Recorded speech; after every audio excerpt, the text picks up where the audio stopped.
Next हमारे पास देखो exercise 5.2 है, जिसमें फर्स्ट क्वेश्चन देखो क्या दिया है। 360 व्यक्तियों के एक समूह से 3 ऋतुओं वर्षा, सर्दी और गर्मी में से अपनी मनपसंद ऋतु के लिए मतदान करने को कहा गया। इनसे प्राप्त आंकड़ों का संलग्न चित्र में दर्शाया गया है। किस ऋतु को सबसे अधिक मत मिले? प्रत्येक तृतीय खंड का केंद्रीय कोण ज्ञात कीजिए। इस सूचना को दर्शाने के लिए एक पाई चार्ट खींचिए। तो हमने ये जो क्वेश्चन है, इस क्वेश्चन का एक पाई चार्ट बनाना है। ये हमें इंफॉर्मेशन दी हुई है, ऋतु दी हुई है, मतों की संख्या दी हुई है। ग्रीष्म ऋतु है जैसे उसमें कितने मत हैं? 90। वर्षा है उसमें 120, शीत है उसमें 150। तो ये है हमारे पास मतों की संख्या, और यह है ऋतुएँ, ग्रीष्म, वर्षा और शीत। तो अब इस इंफॉर्मेशन का हमने बनाना है पाई चार्ट। जब हम पाई चार्ट बनाते हैं तो उसके लिए हमें सबसे पहले इनको टोटल करना होता है कि टोटल कितने व्यक्ति हैं हमारे पास। वो हमें यहाँ दिया हुआ है, वो है 360 व्यक्ति। अब 360 व्यक्तियों को ग्रुप दिया हुआ है हमें, ठीक है। तो सबसे पहले हम निकालेंगे इनकी डिग्रीज मतलब इनका सेंट्रल कोण, सेंट्रल एंगल कितना है हमारा। तो ग्रीष्म जो है ऋतु का सेंट्रल एंगल निकालने के लिए उसका फॉर्मूला हमारे पास है। ग्रीष्म ऋतु में कितने मत हैं? 90। उसको डिवाइड करना है उसके टोटल के साथ। टोटल कितने व्यक्ति हैं हमारे पास ग्रुप में? 360, और उसको मल्टीप्लाई करना है 360 डिग्री के साथ, कंप्लीट एंगल के साथ।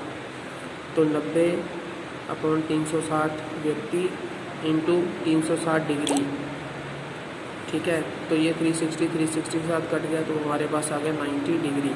तो ये आ गया ग्रीष्म ऋतु का केंद्रीय कोण, कितना आ गया? 90 डिग्री। अब वर्षा ऋतु का केंद्रीय कोण निकालना है तो 120/360 इंटू 360 कट गया, आ गया 120। अब शीत ऋतु का केंद्रीय कोण निकालना है 150/360, 360 का था 360 कट गया, आ गया 150।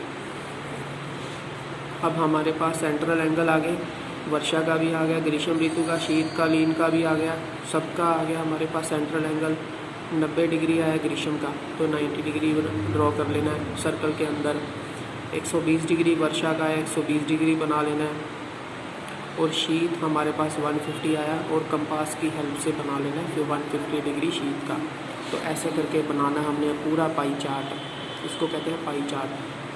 अब पाई चार्ट जो है, इस इंफॉर्मेशन को आपने रीड करना है और कुछ प्रश्नों के उत्तर देने हैं। जैसे पहला प्रश्न हमारे पास क्या है, किस ऋतु को सबसे अधिक मत मिले? अब सबसे अधिक मत जो मिले हैं वो शीत ऋतु को मिले हैं, क्योंकि शीत ऋतु जो है उसमें है 150। तो 150 जो है शीत ऋतु के सबसे ज़्यादा है, तो शीत ऋतु आंसर। दूसरा प्रश्न क्या है, प्रत्येक त्रिज्य खंड का केंद्रीय कोण ज्ञात कीजिए। अब केंद्रीय कोण होता है सेंट्रल एंगल। सेंट्रल एंगल मतलब जैसे ग्रीष्म ऋतु है उसका 90 डिग्री है, वर्षा ऋतु का 120 डिग्री है, और जो शीत ऋतु है उसका कितना है? 150 डिग्री। तो ये है सेंट्रल एंगल है ये हमारे पास। तो इस सूचना को दर्शाने के लिए एक पाई चार्ट बनाइए। तो ये जो हमने सर्कल में ड्रॉ किया है, डिवीज़न की है एंगल्स की, इसको हम कहते हैं पाई चार्ट। तो ये है हमारे पास तीनों प्रश्नों के उत्तर। ऐसे ही इसके साथ मिलते जुलते जितने क्वेश्चंस हैं आपके पाई चार्ट के रिलेटेड आपने बनाने हैं, उसको सॉल्व करना है।